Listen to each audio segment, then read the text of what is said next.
Moving on, the U.S. State Department continues to strongly criticize the military coup in Myanmar. It has now extended complete support for the mass demonstrations taking place after the new military rulers signaled their intention to crack down on the opponents. Stand with the people of Burma, support their right to assemble peacefully, including to protest peacefully in support of the democratically elected government, and the rights of freedom of expression, including the freedom to seek, to receive, to impart information both online and offline. We're, of course, very concerned about the military's recent announcement restricting public gatherings.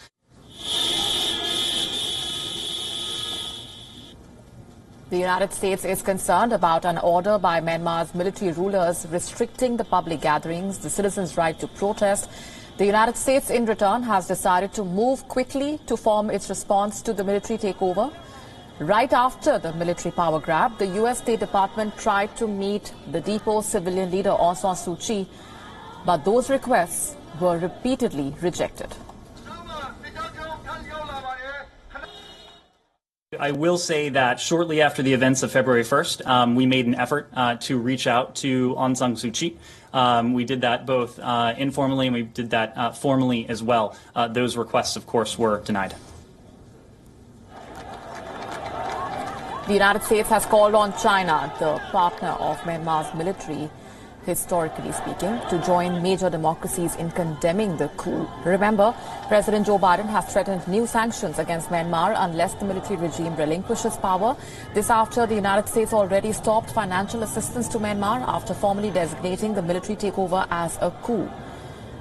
Meanwhile, the European Union and the UK have stepped up efforts to address the military power grab that took place last week. They have asked the United Nations Human Rights Council as well to hold a special session in response to the ongoing political crisis and the rapidly worsening human rights situation. We have submitted a request for a special session on the human rights implications of the crisis in Myanmar with the support of 19 additional council members. We must react to the calls of the High Commissioner for Human Rights, who has expressed her grave concern about the removal of the civilian government and the arbitrary detention of dozens of political leaders, human rights defenders, journalists, activists, and others by the military. He said the motion had the support of an additional 19 of the Council's 47 members.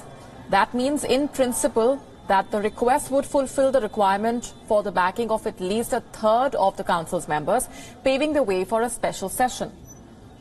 As Myanmar continues to draw international condemnation regarding the military coup, New Zealand has become the latest to make fundamental changes to its relationship with Myanmar. Prime Minister Jacinda Ardern has confirmed that New Zealand is suspending all high-level political and military contact with Myanmar. The foreign minister has also laid down directions for New Zealand's aid program to Myanmar. It will not include projects that are delivered with or benefits to the military government. The government has also agreed to implement a travel ban on Myanmar's military leaders.